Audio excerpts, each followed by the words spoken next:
السلام عليكم يا صديقي. ده مقبرة، أحد المقابر اللي موجودة في الكاتاكامب. تمام. وده راجع على عقيدة الباء، العقائد من ضمن العقيدة عقيدة الباء، وده مزيج ما بين اليونان والرومان بطابع مصري قديم.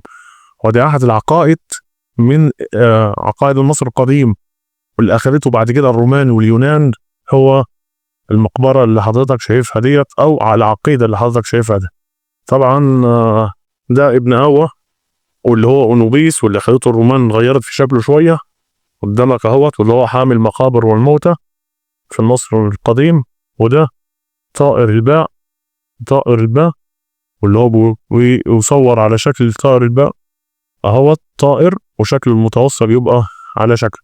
وده مائدة تقديم القرابين. ده مقبرة فعلا، حرفيا مقبرة حقيقية موجودة في الكاتاكامب زي ما انت شايف كده.